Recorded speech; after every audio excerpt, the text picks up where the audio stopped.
Hello, everyone. Welcome. This is the International Peace Coalition. This is the 125th consecutive meeting that we have had over the last 2 years. My name is Anastasia Battle. I'll be your moderator today, as well as Dennis Small and Dennis Speed. And I like to remind people of why we started this process every meeting, just to refresh ourselves because things often can get heated or things are we're not always in agreement, which is a good thing. We need to have these dialogues. We need to have this process. We wanted to create a forum where people from all over the world, from whatever philosophy you're from, religion, nationality, or language, that we can have a dialogue for true peace and how we can accomplish that and coordinate our activities. And I would like people to take a moment just to share the invitation today, whether you're on over Zoom or YouTube or Rumble or X or whatever other platform this is being broadcast onto. Please share this with your friends, your reasonable enemies, your organizations, and we continue to broaden and increase the participation of this process. We've have many people who have been on here over the last 125 weeks, and also new people. I want to encourage new people during the discussion period to introduce yourselves and to let us know where you're from and if you have any initiatives or thoughts of what you've been doing wherever you are. So with that, I think we should continue. Today we have a very special meeting with a good friend and collaborator, Ted Postol. But to start us off, to situate the meeting, we're going to have Helga Tsepp-LaRouche, who is the founder of the Schiller Institute and the initiator of the International Peace Coalition. Please go ahead, Helga. Thank you, Anastasia, and hello to all of you. Bonjour, Anastasia. Bonjour à vous tous. I think excuse me, French, you're everybody in the wrong. is experiencing what one could call a strategic roller coaster, where one moment you have hope that a breakthrough strategically could occur. The next moment you are in total turmoil, that everything is in shambles again. And I'm therefore extremely happy that we have today with us one of the, if not the world most renowned expert on nuclear weapons to set the world straight of what we are gambling with when people are talking about delivering a strategic defeat to Russia, and what is actually the bottom line, and that is the danger of a nuclear war which would end civilization. Now that we are very close to that, I think, is being poo-pooed by many people in the West who say, oh, there is no red line and Putin is not making any decisions. But, we better take serious what just 2 days ago the Deputy Foreign Minister of Russia, Sergei Ryabkov, said, namely that both the nuclear policy and diplomacy are in a very dangerous limbo, and that the hostile policies of certain NATO countries could lead to a head-on clash between nuclear powers. Now, one can poo-poo it, but obviously it is something which could happen in an immediate future. And I give you just a few elements of this roller coaster, this back and forth, sometimes in a day. The Wall Street Journal 2 days ago reported that the United States has now given the okay to Ukraine to use Tomahawk for strikes deep into the territory of Russia. That same day, President Trump wrote on Truth Social that these were fake news, that the United States has nothing to do with these missiles, that wherever they may come from or whatever Ukraine does with them, the United States has nothing to do with them. Now, it's not that the Tomahawk missile is being produced by 50 countries like pancakes. There's only one country which produces them. And, so it is quite understandable that Putin answered to that and said that if the Tomahawk would be delivered, it would not definitely change the situation on the battlefield, but it would be a serious escalation, and the Russian response would be serious and even overwhelming. Now, in the same period, President Trump had suggested that the continuation of the Anchorage meeting of earlier this summer should be continued with a summit in Budapest between Trump and Putin. And then, just a very short period later, Trump said, "Oh, I don't want to waste my time. The summit will not take place." Putin, whom one can only admire for his seemingly endless patience, said, it's always better to have a dialogue than confrontation. Shortly thereafter, Caroline Leavitt, the press spokesman in the White House, woman, said that the summit is not completely off the table, that one hopes that it will take place again sometimes. Now, at the same time, the United States also imposed sanctions on the two largest oil exporting firms in Russia, Rosneft and Lukoil.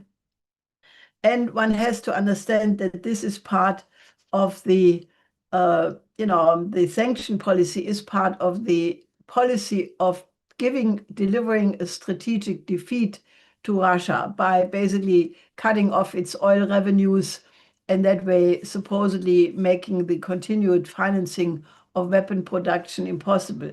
So the borderlines between all of these things are extremely blurred.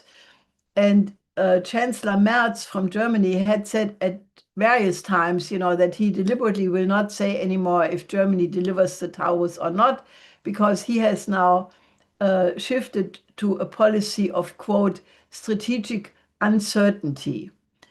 Now, this is one of the most idiotic policies in my view, and I would really appreciate if later Professor Postol can maybe comment on that, because it is my understanding that one of the things which prevented a nuclear escalation in the time of the Cold War was that there was a certain transparency, that each side would know what the other one is doing, and that there was a strategic dialogue among channels of discussion, which even existed at the height of the Cuban Missile Crisis via a red telephone between President Kennedy and President Khrushchev. And this idea that you can somehow leave an ambiguous idea, have you sent nuclear weapons? Are these weapons nuclear armed or not? Keep the enemy or the opponent in a condition of guessing. In my view, and I'm really interested to hear what you have to say, Ted, is really playing with fire, with a nuclear accident. And given the fact that we just now had, or this week, we have 3 strategic maneuvers involving nuclear weapon exercises. One is conducted by Stratcom. I think it's called Thunder 26. And we should remember that that Buchanan, the previous head of Stratcom, last November in a meeting in CSIS in Washington, had said, the United States can have a nuclear war, a tactical nuclear war, and win it. One has to just make sure that the United States has enough nuclear weapons left to keep a dominant position in the world afterwards, which I think is also a complete insanity. So, I think that the fact that you still have the coalition of the willing pushing, ahead to keep arming Ukraine, I think Macron has called for a meeting of that coalition for today in London. And also, Zelensky will be naturally there. And the highest French general just reiterated this idea, that also France has to be prepared to have a war with Russia in the latest in 4 to 5 years. This is obviously what is being preached in Germany, where the war hysteria is just hyped every day, every news item.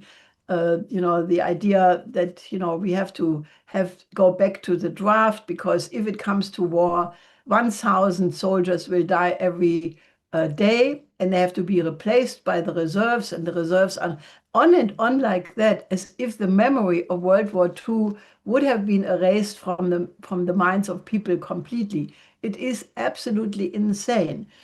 So I think, that is why we also want to later in the discussion hear a report about a very, very important Zoom seminar, which we had 2 days ago, on the issue of the peace policy, namely the possibility of completely not only normalizing the relationship between the United States and Russia, but by putting a peace policy on the table with the construction of the Bering Strait tunnel, which would connect Alaska with the far east of Russia and open up the vast areas of the far east of Russia for incredible investment possibilities, naturally also in Alaska, and that would be the economic basis of a true peace policy, replacing confrontation with cooperation to the benefit of all countries involved,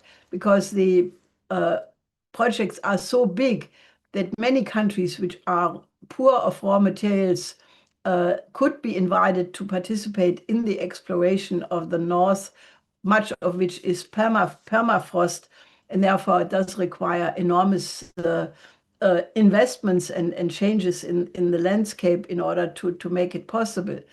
So that was a very successful event. We were able almost, at a moment's notice, to get top representatives from the US, Scott Spencer, who is a top expert in the rail company, which would be involved in doing that, and top Ras Begin, who is a former deputy head of the SOPS, the Russian interlink between the Russian Academy of Science and the Economic Ministry, which was involved in pursuing the Bering Strait Tunnel project since at least 2007 in an earnest form. And also the deputy CEO of the Russian Investment Fund, where the head of it, Kirill Dmitriev, had come out in the context of the Anchorage meeting repeatedly, talking completely excited about the incredible potential which would be there for all participants in this project. And naturally, a very important bridge and tunnel builder, especially bridge builder from Italy, Professor Seviero, who spoke very much about the cultural side and the humanist side, about bridge building instead of war. So this is the alternative, and that same approach naturally must be taken also if we ever have to have hope to get peace to the Middle East, the Oasis plan. So for us, the Bering Strait tunnel project and the Oasis plan are part of the same approach, peace through development. Now, the situation in the Middle East looks even worse than what I said about Ukraine and the Russian-US relations, because there the so-called peace deal does not seem to hold. There has been continuous bombings by Israel on Gaza, many people killed, many Palestinians killed. And now you have a situation where the Knesset even started the beginning of a law to have an annexation of the West Bank. So obviously no sign of an Israeli agreement for a Palestinian state. which should be part of a peace agreement. And, this is why the tribunal, which was held by Richard Falk, former professor and former UN inspector for Gaza, they were conducting a tribunal on Gaza in Ankara, which will still go on until Sunday, when they will publish a report. And obviously that will contain the testimony of many eyewitnesses who were in Gaza observing what crimes and war crimes are committed there all the time. And, we will, from the IPC, for sure make sure that that report gets distributed widely. Also, the International Court of Justice made another ruling saying that Israel did not provide any proof about their charge that the reason why they forbid UNRWA to be involved in the humanitarian aid in Gaza was because there were many members of UNRWA at the same time members of Hamas. So the ICJ said there is absolutely no proof of that. So the entire worsening of the humanitarian situation by outlawing the UNRWA was part of the general picture of crimes. So that leaves us with a situation where we have to really redouble our efforts to get reason into the population, in the hope to get the governments who are pushing these war policies which could end civilization off that track, and that we take the only alternative which would really be the security of peace, and that is to stop the confrontation against the global south, the global majority, Russia, China, the BRICS, the SCO, and move towards a regime of cooperation addressing the most important problems of humanity, such as hunger, poverty, lack of clean water, lack of electricity, the migrant crisis, and develop together the countries of the global south, and thereby helping them to overcome the remnants of colonialism for good. So this is what we have to do. And obviously, the window of opportunity to avoid World War III is closing. I have said this in the past, but when you look back in history, you can see very clearly, when was it too late to stop World War I? When was it too late to stop World War II? In the terms of the future, you never know that exactly, but what you can say is that we are extremely close to such a point of no return. So having said that, I give the word to Professor Postol. Thank you very much, Helga, for that opening and laying out everything for us around the world. We'll definitely make sure to get a number of items that you've mentioned today in the chat for people to distribute and watch for themselves. And we shall continue. So we're going to go to Professor Ted Postol, who is a good friend of the International Peace Coalition. He is a professor emeritus of MIT and is the leading expert, as Helga was saying, on nuclear weapons. And we are very appreciative of you joining us today to give your expertise. Please go ahead, Professor Postol, you have the floor. Well, thank you very much, Anastasia and Helga, and our other co-defendants. When Helga mentioned to me, basically, I think it was only a week ago, that she wanted me to come on and talk, I think neither of us could predict the catastrophic events that have gone on literally in the last few days. We are in a situation where U.S. President Donald Trump has made some extraordinary statements and taken some actions that I think have seriously damaged the prospects for any kind of constructive diplomatic progress between Russia and the United States. Hopefully, this can be walked back, but to be quite frank, I just don't see how this could happen at this point. But I will be pleased as punch if this turns out to be possible. But the timing of President Trump's statements are especially problematic because in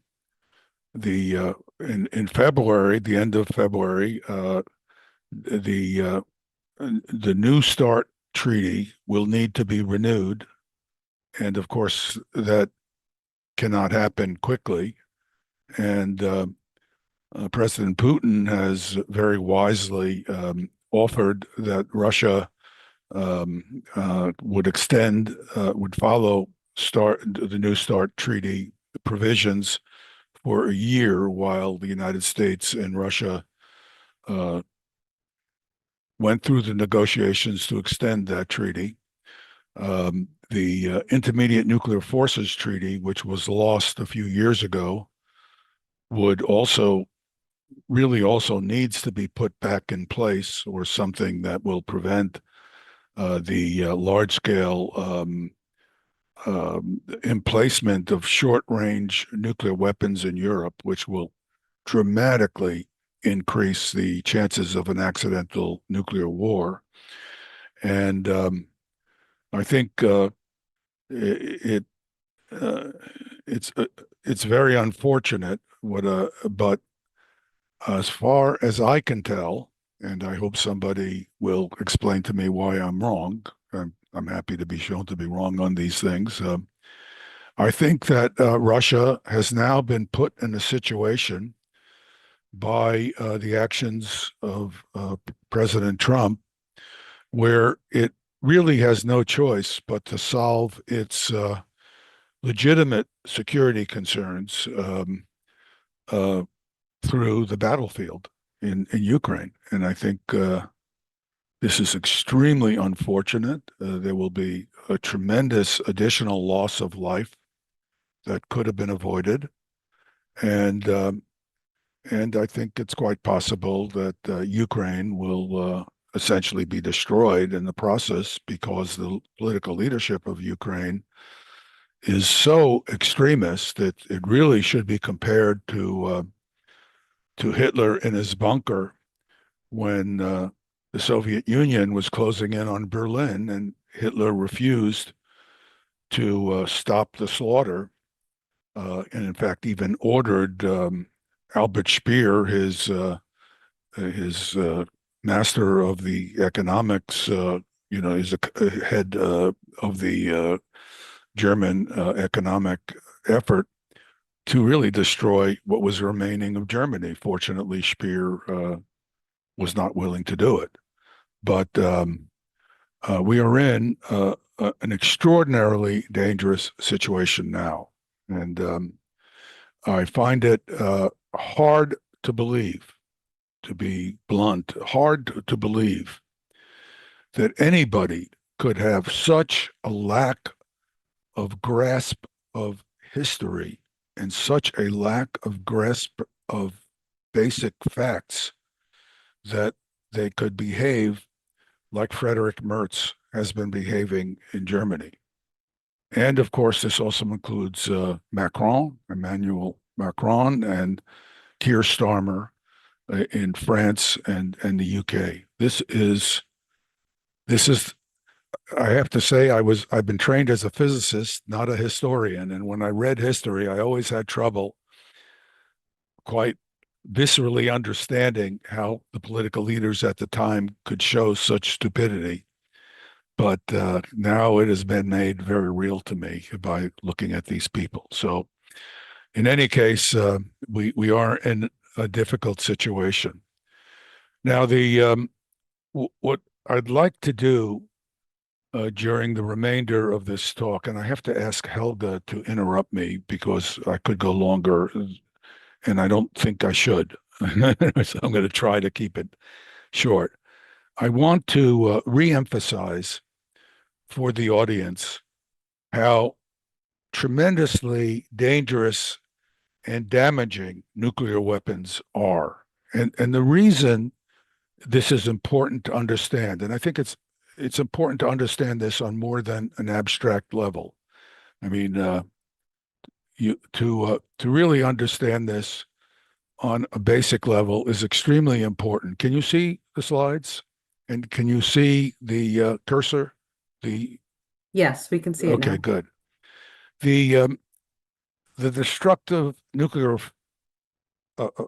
weapons, the destructive effects of nuclear weapons are really so large and they're so extensive that a nuclear war will effectively end modern civilization. This is almost a fact of the physical world, and I would argue it's, in fact, the physical effects are undeniable. I mean, and I'll show you a few of them. I won't go through a full discussion because there needs to be time for lots of other subjects to be covered.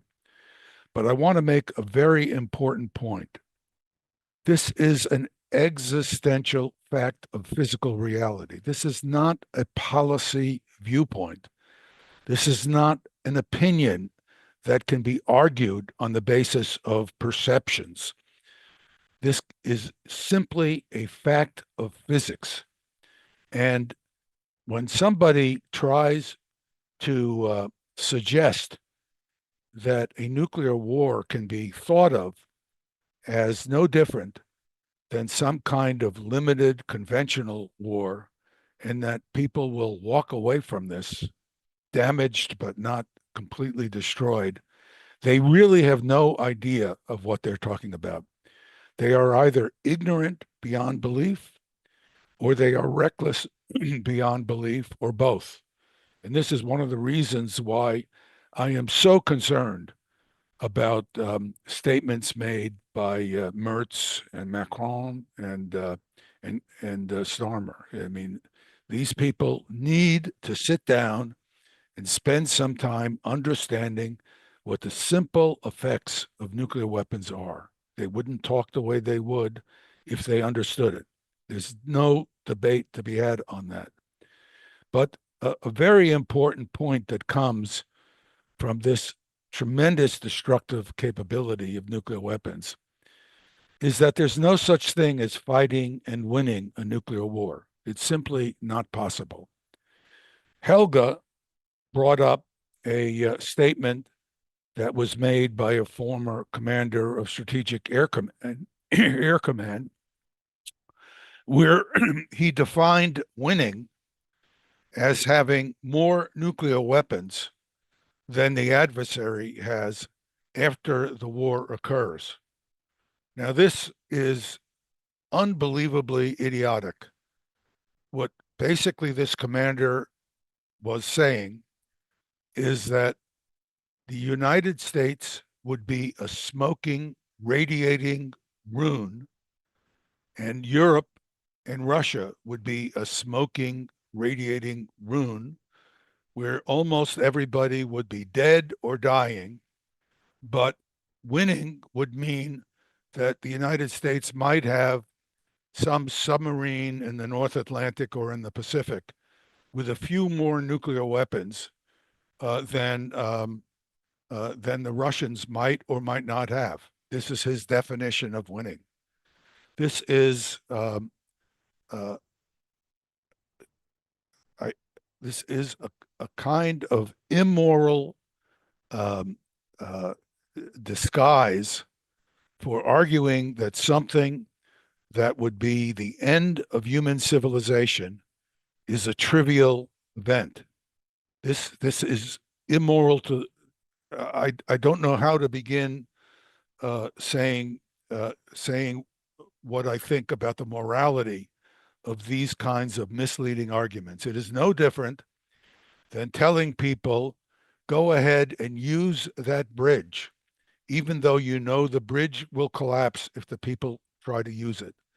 This is nothing, nobody who has the job of protecting the United States, let alone other countries, from the consequences of the complete destruction should ever be allowed to make these kinds of statements and be treated as if they are a responsible person. I just don't know how to begin to make my views more clear on this. And I have worked with people like this. I have worked in the Pentagon, and I have worked with commanders of strategic command. And I can only say that this is the most reckless, ignorant, dangerous kind of statements to be making. And the reason you can't necessarily win a nuclear war is simply because winning would mean that somebody has something of human value left after this war. And if human civilization is destroyed, there is nothing of human value left. It's all gone. And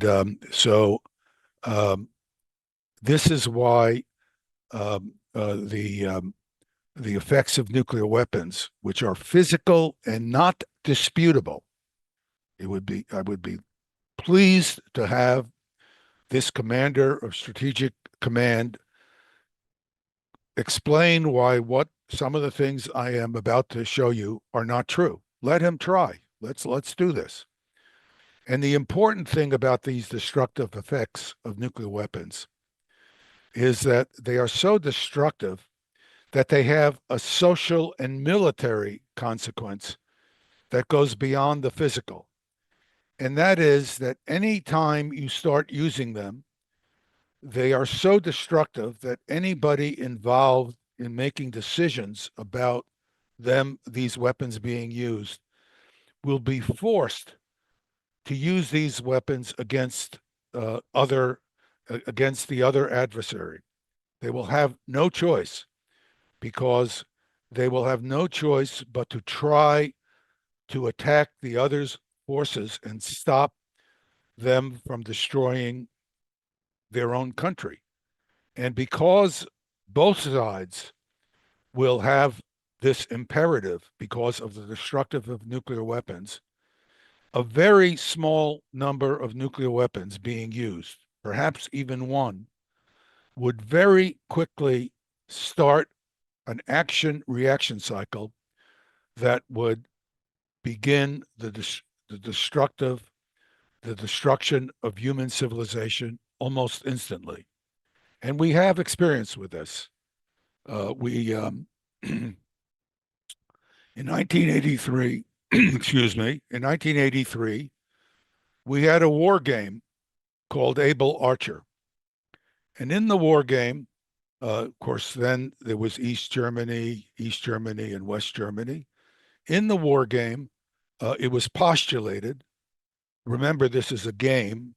So the game postulated a nuclear attack by the Warsaw Pact that began against East Germany, West Germany. And basically what happened is there were 10 or 11 small, these little circles show you a 1 to 15.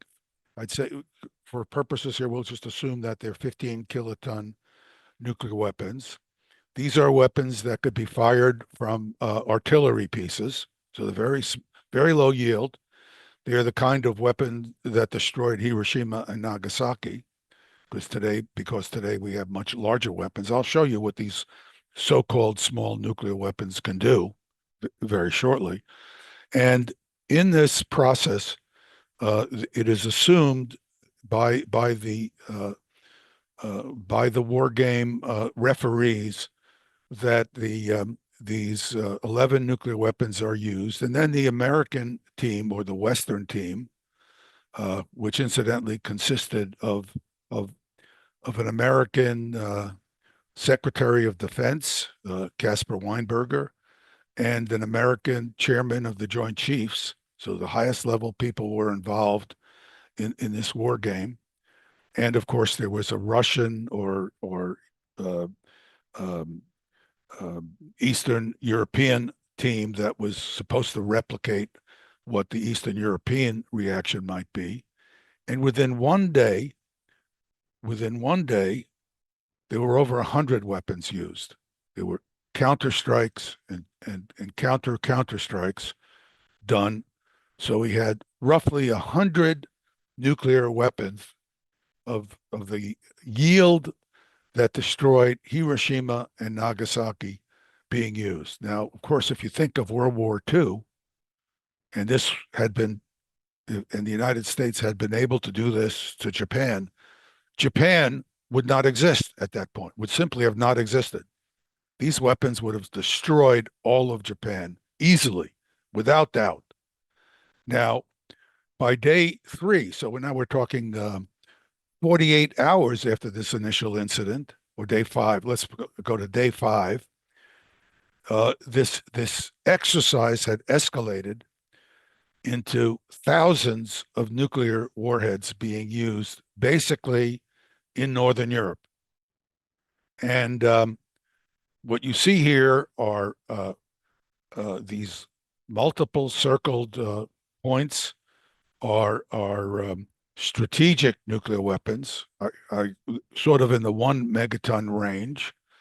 These smaller nuclear weapons are 75 to 100 kiloton nuclear weapons that might be called theater nuclear weapons. And the rest is all these smaller weapons, any one of which would have destroyed a city like Berlin or Hamburg or Hiroshima or Nagasaki. So I'll show you a little bit more. So this is a war game. This was driven, this near instant, as incidentally, the war game ended at day 5, because what's not shown here is it escalated to the strategic use of nuclear weapons by the then Soviet Union and then the United States. So by day 5, both countries no longer existed, along with Northern Europe being completely destroyed. So in 5 days, the destructive capabilities of nuclear weapons caused both sides to escalate with civilian oversight, senior civilian oversight, into a nuclear war that ended civilization. It would have ended civilization if it had actually occurred. So what I've done here is simply chosen the theater nuclear bombs and shown radiation patterns that would, I have to assume wind speeds, so wind directions and speeds. So the real situation could be very different. But these little red areas show where the areas where people downwind of these theater nuclear attacks could suffer enough radiation exposure to die. These people could suffer this exposure within 1 day. The blue area shows the area where people would suffer enough exposure to be very, very sick. Many of these people would die because they don't have medical attention, because you need massive amounts of medical attention if you are severely poisoned by nuclear weapons. Of course, you can see that the smaller nuclear weapons would essentially cover the entire area with lethal radiation in Western and Eastern Germany. And of course, I haven't even filled in the larger radiation patterns from the higher yield weapons. This is just a minor nuclear exchange. So the reality is that nuclear weapons are so destructive that even a small number of them being used will almost certainly, I want to underscore that escalation is a near certainty, because of the characteristics of these weapons, force the military decision makers involved to escalate in the desperate hope and the empty hope that they can stop the other side from doing existential damage to their country. So you have these two effects that are really can be traced back to the unbelievable destructive capability of nuclear weapons. Now, just to give you a quick understanding of this, and then I'll stop, here is a satellite image of Berlin and the surrounding area. What I've done is put a circle of 5 kilometers around the center of Berlin, and what I've then assumed that Berlin is attacked by a single Russian 800 kiloton warhead. So this is the strategic warhead. You saw a whole bunch of those strategic warheads being used. And just to give you a feel for how serious the weapons buildup has been, is the actual detonation could well occur. We don't know how it would occur because there are many choices a Russian adversary could make, but might well occur where the nuclear weapon gets set off at an altitude of about 2 kilometers altitude above the center of the city. These little dash that you see here shows you the precision with which this nuclear weapon could be delivered. And as you'll see, this precision is ridiculously high because the destructive effects are impressively large in area. But this high precision is due to the fact that both sides have built weapons of high precision to attack the weapons of the other side. This guarantees escalation, since both sides could well attack the other's nuclear weapons or try to attack them in the hope of stopping the other side from doing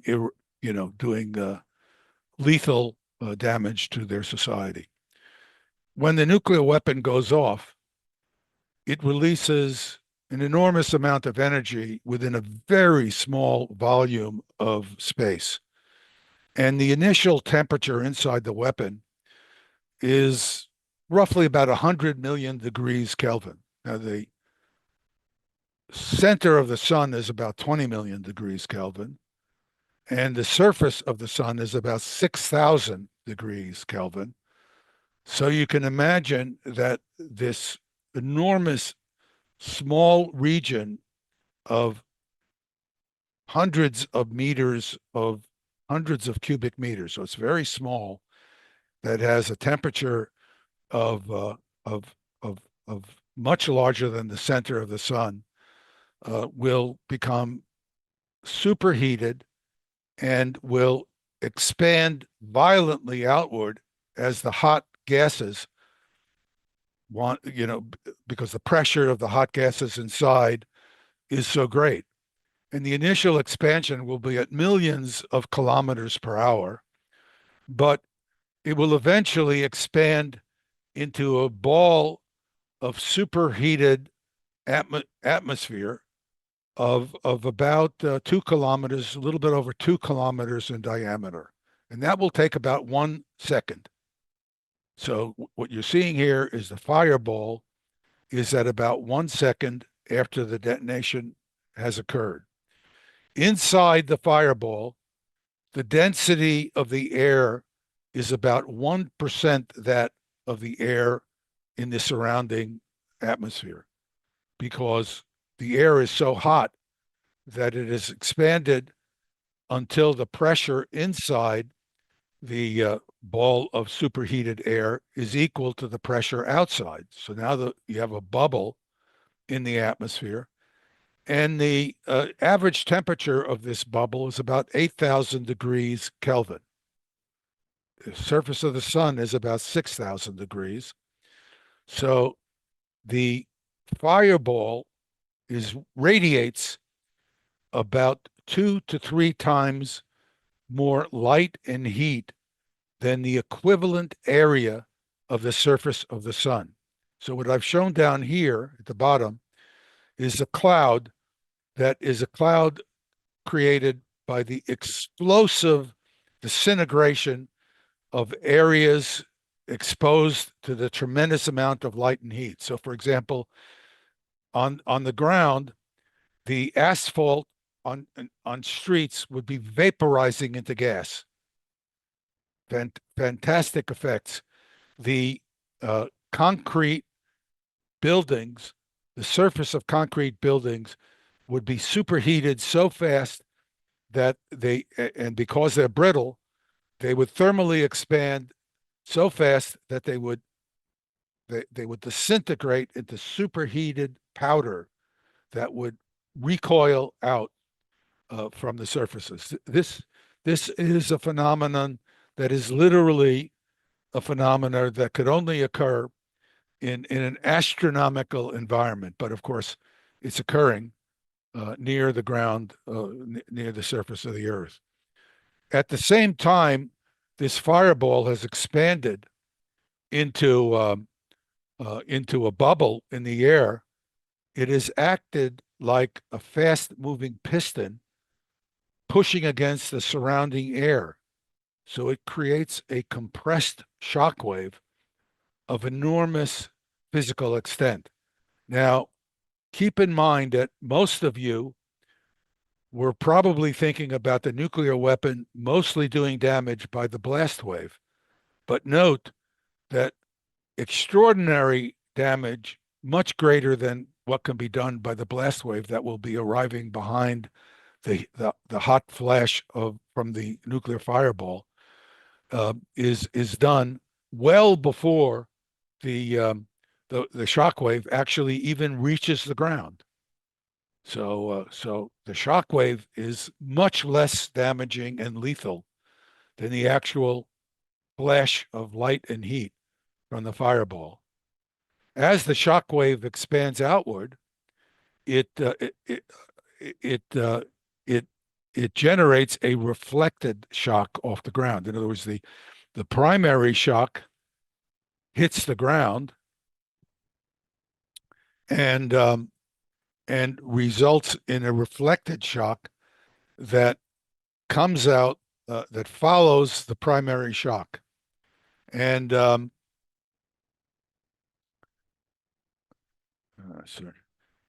this primary and secondary shock coalesce at a region called the Mach stem, the Mach front.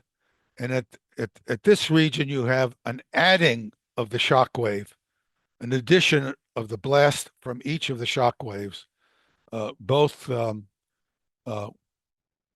adding together to increase the shock on the ground. Just to give you a sense of how serious the blast pressure is, keeping in mind that more damage has been done initially by the flash of thermal energy. The shock wave at this point at near 5 kilometers will be accompanied by a 250 to 300 kilometer per hour wind, or 300 kilometer per hour wind, and a very high blast overpressure, which I'll show you right now what would happen to a structure. So if we just look at a structure at this 5 kilometer range, so this is a structure, what we would first see is at a 1/10 of a second after the detonation, the fireball is very bright and beginning to get brighter. It will get at its maximum brightness in 1 second. So you see this structure is lit from the front by the fireball. And then as the fireball gets brighter, you can see the front of the structure is burning off. Now, of course, light is shining inside into the structure. So inside the structure, curtains are being set on fire, rugs are being set on fire. If people are in line of sight of the fireball, they are being severely and fatally burnt, literally, so their skin becomes charcoal-like. And of course, in a real city, there would be other buildings around, trees, shrubs, all kinds of vegetation that would be set on fire, all of that simultaneously. Now, so this is 1 second. 10 seconds after this event, the shock wave would be arriving. So now we're seeing the shock wave. So this is pretty late in time, 11 seconds after the detonation, 10 seconds after the front of the building burnt off. You can see the front of the shock wave is acting on the building, and it's tearing off the roof tiles as it moves across the top of the building. And at the same time, this shock wave is accompanied by these 300-kilometer-per-hour winds, which of course tear the building to pieces. Now, the important thing to keep in mind is that this is only a secondary lethal effect of this detonation, because what you would actually see is here's before a detonation. You see the whole ground is now smoke. The poles are now smoke, and this leads to tremendous destruction from a fire of extraordinary scale that gets initiated immediately. Just again to underscore that the light and heat are so serious. This shows you a school bus being subjected to the light and heat from the nuclear detonation. This could easily occur at 7 or 8 kilometers from the detonation point. Here you see the ground exploding into flames, trees exploding into flames. This is a tent which would look like which would be similar to what a tree would be doing. So the light and heat is extraordinarily intense. Again, to give you a feel, because this is beyond normal human intuition, and that's what I'm trying to help you understand how violently this light flash and how lethal this light flash is. This is a piece of material that was exposed to the light flash of the fireball at Hiroshima. And you can see it was light and dark stripes. The light material reflected enough light and heat from the fireball that it generally did not ignite, but the black material absorbed light and heat preferentially, and you can see that it was preferentially ignited relative to the light material just because of its absorption characteristics. Here again, you see a very sheer, beautiful material with flowers that were sewn into it. And here again, you see this material after being exposed to the light of the fireball. And you can see that these flowers were preferentially burnt out of the material because the light material at this particular range, of course, everything would have burst into flames at a shorter range. The light material reflected enough light and heat that it did not catch fire, melt, or combust. And this phenomenon leads to these extraordinary burns that were found on victims of the nuclear attacks in Hiroshima and Nagasaki. This woman, this unfortunate victim, she had some kind of material pulled over her shoulder. There was a dark and light pattern. The dark material either burst into flames or melted onto her skin. The light material reflected enough of the light from the fireball away that those parts of her skin were preserved. And but she certainly died of her burns and radiation exposure actually within probably several days of the nuclear attack. Hopefully several days. Otherwise, she could have suffered for weeks before dying. And the same fate was suffered by this unfortunate victim. She had a heavy something. She was carrying something. It was a hot day. She had some kind of light clothing on. She was burnt through the clothing, similar to what would have occurred to anybody who was wearing that sheer material that I showed you earlier.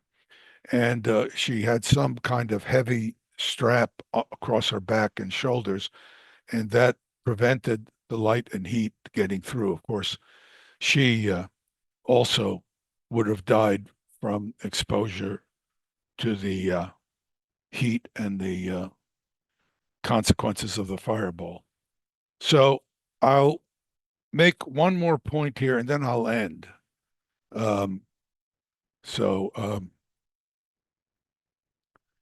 The fireball will set fires over a vast area. And the area of the area over Berlin would be just to show you here. This is the area of Berlin, for those of you who know Berlin, who flew. This is the area that would be essentially set on fire all at once. So you're talking about an area of maybe 600 or 700 square kilometers on fire all at once. This is not a fire like the fire that destroyed San Francisco in 1906, or the terrible fires in Hamburg, which destroyed Hamburg. Everything is on fire at once. And when you have a situation like this, you have a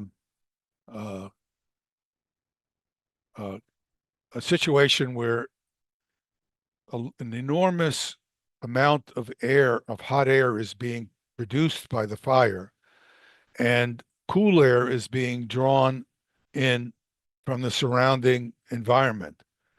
And this cool air, because so much area is generating so much buoyantly rising air, the wind speeds will be hurricane force. I want to underscore that. You're talking about hurricane force wind speeds, 150 kilometer per hour wind speeds in the fire zone. And because the wind gets almost instantly heated by the fire, by the burning, by the combustion in this zone, it almost instantly gets raised to above the boiling point of water. So the effect of these fires and the buoyantly rising air is to cause winds that cause the fire to coalesce into a gigantic, powerful firestorm that is driven not by the weather, but by the buoyantly rising superheated air of the fire. And you can see this kind of phenomena. This is this is actually a small fire on a monument. You can see the way the flames are being pulled in by the air moving in from the outside. Here is an actual large-scale forest fire. And here again is another, let me, I will just push ahead here. I'm going to go ahead. Here is another firestorm, but this is a much less intense firestorm than would occur in a city like Berlin, because this is a forest fire. And the amount of combustible material per unit area in a forest is much lower than what occurs than what is the situation in a city. And you can see that the winds generated by the fire are uneven. And so you get, in this case, you get a tornado, a fire tornado generated of that's extraordinarily severe in this large area. So this area would be literally hell on earth. And hell is the right description, almost in the biblical sense. The net result of these intense fires is that if people try to escape on their feet, they die in the superheated air. This is an example of somebody who tried to escape in Hamburg. And this is another example of people who were caught in the open. And here is an example of what happened to people who stayed in shelters, where they were essentially heated, died first by carbon monoxide poisoning, and then the shelter heated because the firestorm occurred for so many hours that the heat from above filtered into the shelter and turned it into a an oven. So I'll stop here, but my point is simple. I want to reiterate this point. The destructive effects of nuclear weapons are vast. They are not simply like those from a limited conventional war, which themselves are horrifying. A limited conventional war with modern weapons, and modern weapons include World War II, is a horrifying existential consequence that destroys civilization wherever it occurs. The scale here will not be simply that of a war that occurs that's limited to Western Europe, like what occurred in World War II, mostly limited to Western Europe. This will be global.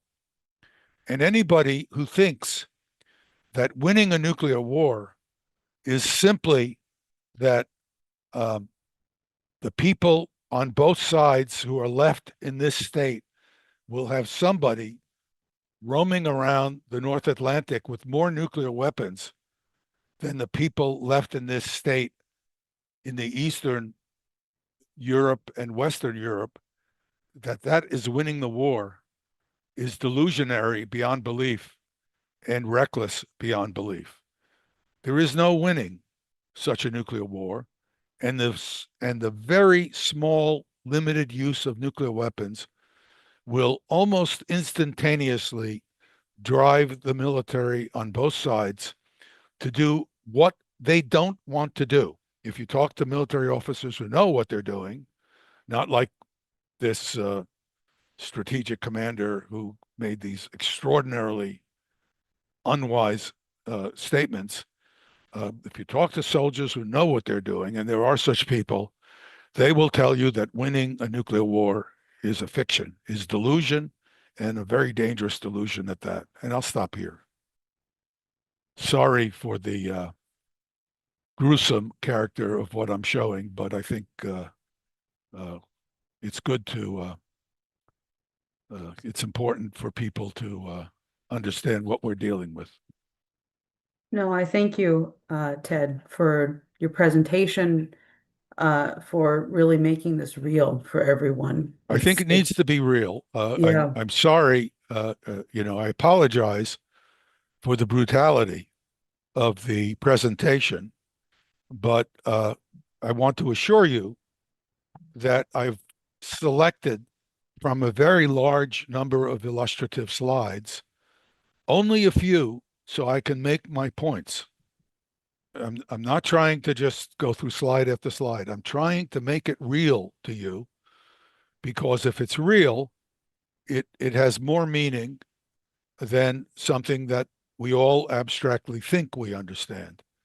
And I'm hopeful that I'll be giving a talk later in December.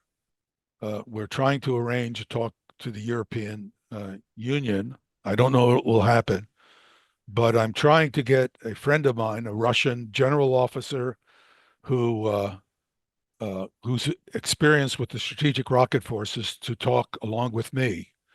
And I hope we'll be able to do that and just see what a rational, thoughtful military officer who has dealt with these nuclear weapons from the Russian perspective is, how sober he is as well, and how serious the danger is to all of us, the common danger. Well, I personally, and I'm sure others here, definitely look forward to hearing a report from that meeting that you have. Well, let's hope Um, we can arrange it. We're trying to. yeah, yeah. People No, don't that's want to hear excellent. about this. The European Union, European Parliament doesn't want to hear about this. So the person who is trying to arrange this is fighting to get this arranged for a talk at the European Parliament. Well, maybe others who are on this discussion can assist who have Well, connections in this area. Maybe they we'll can, see. yeah. Well, thank you for that. And Helga definitely, Helga is one of the culprits involved in this. So contact her, and if you think you can help induce the European Parliament to at least listen, so they understand what they're dealing with. That the constituents that they're responsible for representing, that they understand what they're dealing with, for their own constituents to understand. no, exactly. And just so there are people, I'm getting messages, texts, and emails asking if people can have access to your slides. Obviously, they would give you credit. Very, very happy to do it. Can I send you the slides and have you redistribute them, or Yes. would that be? Yes, I'd absolutely. be You happy to can, do that. There are a lot more slides in the presentation. Obviously, I skipped over quite a bit, and you're welcome to them. And those of you who have additional questions, you can write me directly and ask.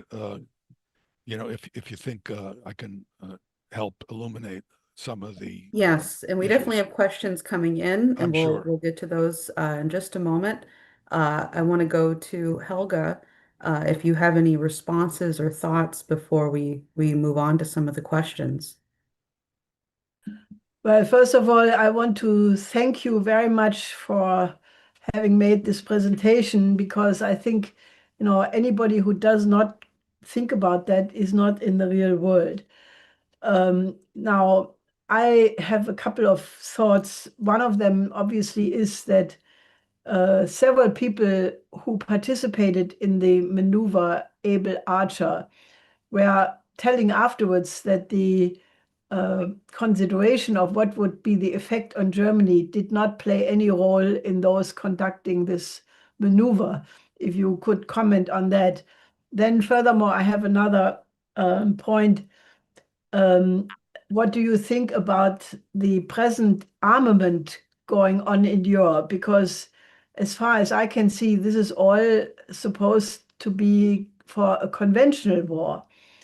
But it is my view that if this present escalation is continued, we are not going to have a conventional war with Russia. We are going to have a nuclear war, because it is very clear that the reason, at least I think it's clear to me, I hope I'm right, that the reason why President Putin changed a year ago the Russian nuclear doctrine was because they somehow realized that the doctrine as it was up to that point was not sufficient to deter a potential opponent from, basically going over any red line one after the other.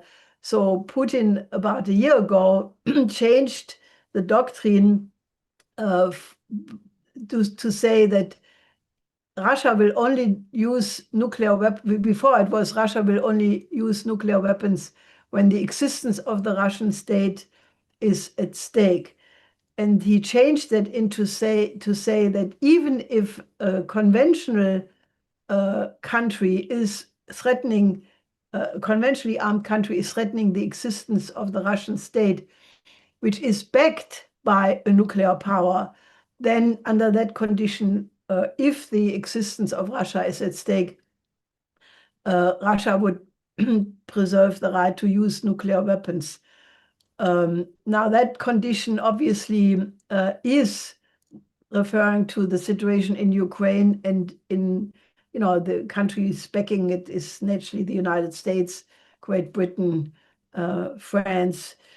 So what is your view? Are the Europeans then causing an illusion that they are telling people we have to have a conventional armament for a war which will not take place in the form they somehow say, or they don't elaborate it?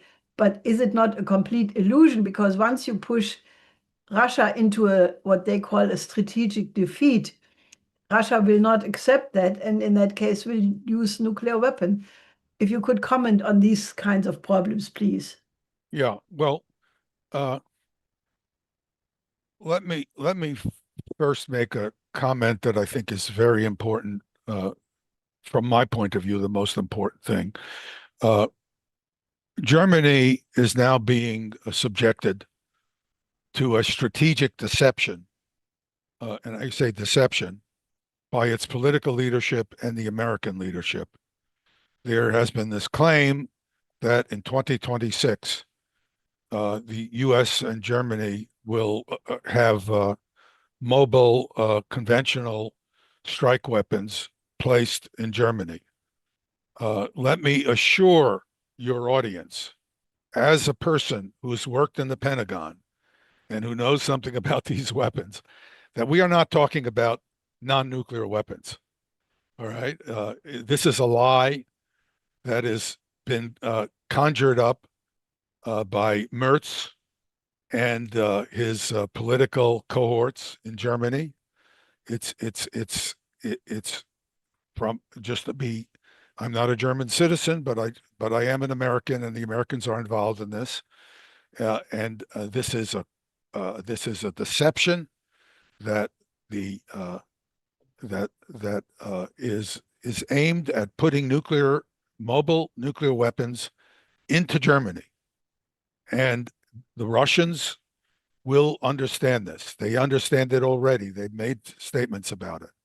They will treat these weapons as nuclear because they have to be. Because if you sat down as a military analyst and you looked at the number of these weapons that would be going in, they have no meaning. In other words, the capacity for these weapons to do any damage that's significant is near zero if they're not nuclear armed. If they're nuclear armed, they can do quite a bit. And so there is no question, from the point of view of a military analyst, whether you're Russian or American, those weapons will be nuclear armed. And this is an incredibly dishonest and cynical thing to be doing to your own population. You're betraying your own population, because the German population has a right to know that these weapons will be treated as nuclear weapons and that they will be nuclear weapons, so that the German public can decide for itself whether or not it wants to put up with or suffer the tremendously increased risk of a nuclear war that will start on German soil if these weapons are put into Germany. There's all this talk about democracy versus autocracy. There's all this nonsense about how democratic the West is. Well, this is not democracy. This is autocratic. There is suppression going on all around, and the result is political leaders are using these opportunities to suppress free speech, to put in place very, very dangerous mechanisms that will tremendously increase the chance of a spark leading to a global nuclear war almost instantly. And this needs to be stopped, and it needs to be exposed. So let me make that point first. As for all of this talk about going to war with Russia, it's almost laughable when you look at the current situation. Russia clearly has no intent to occupy Western Europe. In fact, they clearly have no intent to occupy Ukraine. They have been forced by virtue of the American and British and Western European behavior to take territory in Ukraine in order to deal with the existential security problem that has confronted them because of the behavior of the West. All that Russia wanted in January of 2022 was to know that nuclear weapons and American forces would not be put into Ukraine under the guise of NATO expansion. And in January of 2022, Anthony Blinken, the American Secretary of State, told Sergei Lavrov that the United States reserved the right to put nuclear weapons into Ukraine, and that it was none of Russia's business. Well, should anybody be surprised that in February, weeks after Blinken told Lavrov that the United States really intended to put nuclear weapons in Ukraine, that Russia invaded Ukraine? I mean, why should anybody? Those who are inclined to ascribe tremendously high levels of immorality to the Russian decision to invade, because war is an immoral activity. And I do think it's immoral to start a war, but you start a war because the consequences of not having the war will be much more serious if you don't have the war. And that was a decision that was made by Russia that, frankly, I would have made in the position of the Russians, because if I were a decision maker advising John Kennedy in 1962 about whether the United States should tolerate nuclear weapons, Russian nuclear weapons in Cuba, I would have fully supported the Americans sending in the US Marines and invading Cuba to have those Russian nuclear weapons removed. Fortunately, Khrushchev showed the great wisdom of backing off from a mistake he knew he made.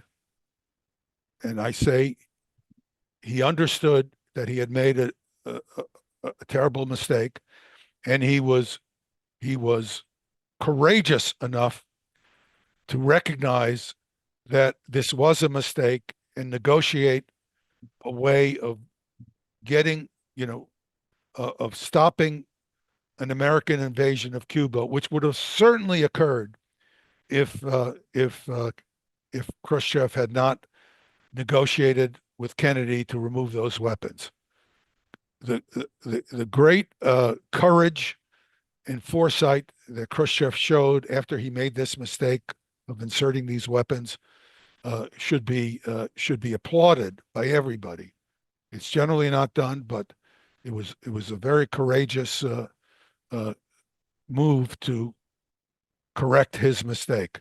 And why should Russia put up with a more dangerous and threatening situation of nuclear weapons even closer to their national capital and decision-making centers than Cuba was for the United States? Why should they do that? And this is exactly the reflection of security concerns that I ask anybody, including these people in the European Parliament, to explain to me why Russia was wrong when they were given no alternative by the West but to invade Ukraine. And if you look at their actions, they were driven by U.S. and British and Western reactions to continue a war that they did not want. They were happy to pull out. They made it clear that they would have pulled out of Ukraine. And they did, in fact, start pulling out when the Americans and British came in and told the Ukrainian Zelensky that you're on your own. We will not support you in any way if you agree to the negotiation you just entered with Russia. That is causing them to now pull out. And it was the Americans and the British who stopped the Russian withdrawal and forced the Russians to do what they did not want to do, which was to have a full-scale war in Ukraine. And this is the kind of leadership we're dealing with now. And this is what these people want to do again. And unfortunately, what can happen again could be a war that we will not be able to recover from, that will end civilization. We need to do something to stop these people.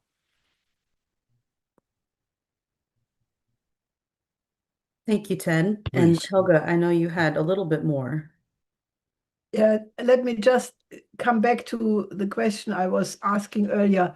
I mean, why are they then, I mean, what is your explanation? They're putting enormous amounts of money into conventional armament. They're cutting social expenditures. They're ruining Germany as a social state.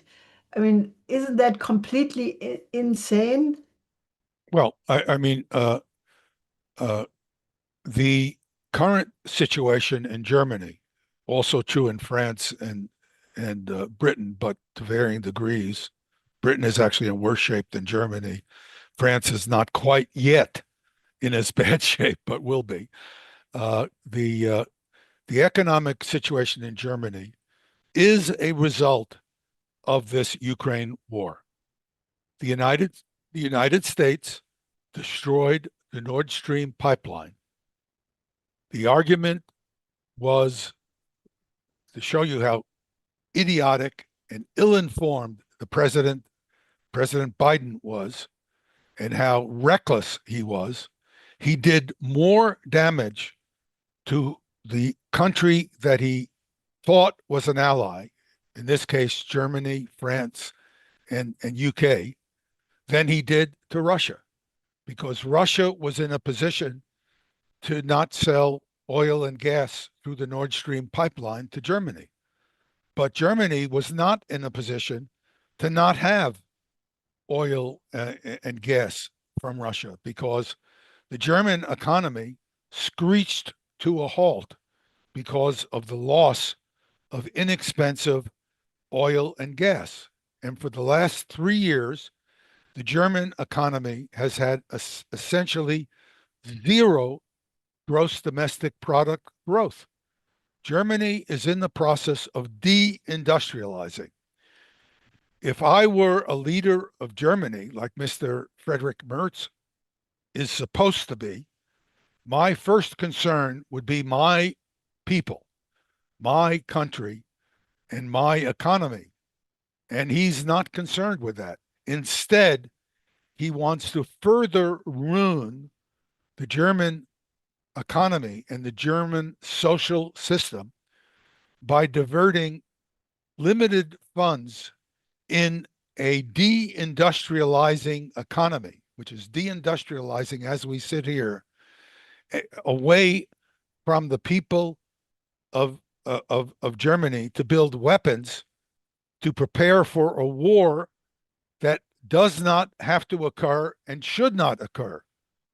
There's no reason for a war with Russia. The Russians are not interested in occupying or attacking Germany, France, or Great Britain. You have these leaders who are so desperate to cover up their disastrous decisions that have caused this economic collapse across Europe, that they are willing to try to instigate a war and further damage the well-being of all of their people by creating a false argument for a future war.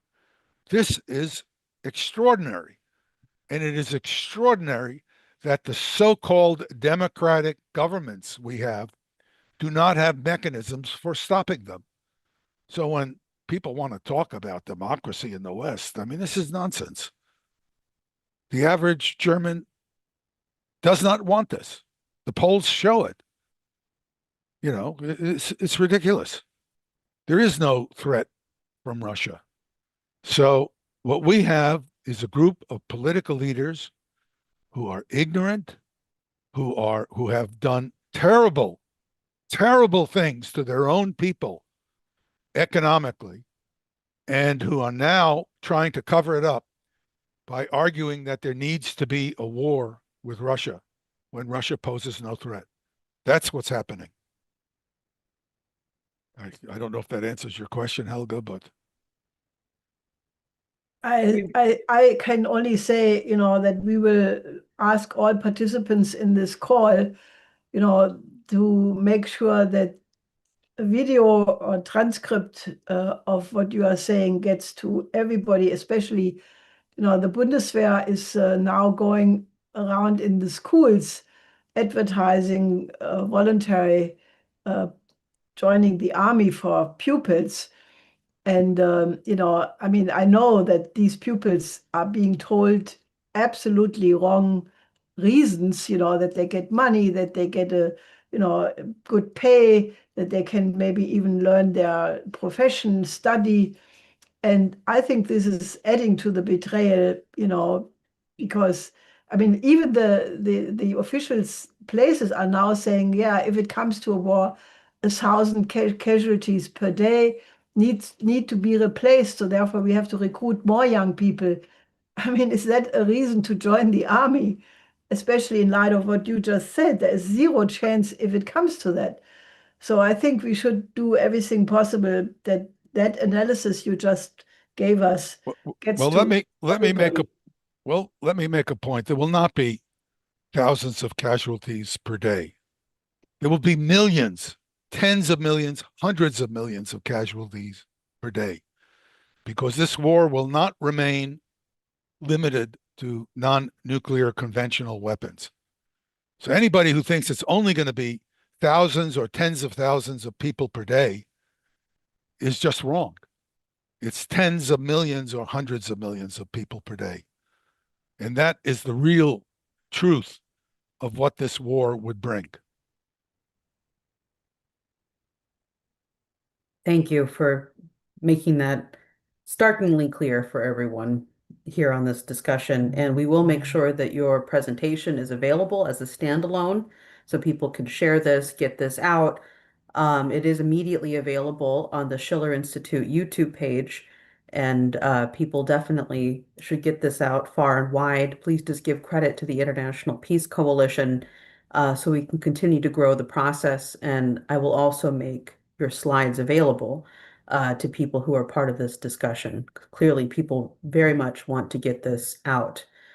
Um, so, Helga, unless there's anything more that you'd like to go through, And to take the possibility of other people to ask questions to Dr. Postol. wonderful. Well, thank Okay, you. so we will make the transition to the audience now. I want to encourage people who are on Rumble, Zoom, Twitter, whatever other platform people are on who are watching this. If you'd like to participate during the discussion period with Ted Postol, please register for the Zoom meeting. You must be registered to participate. You can go to the schillerinstitute.com website, and right on the top of the page of the website is an RSVP page.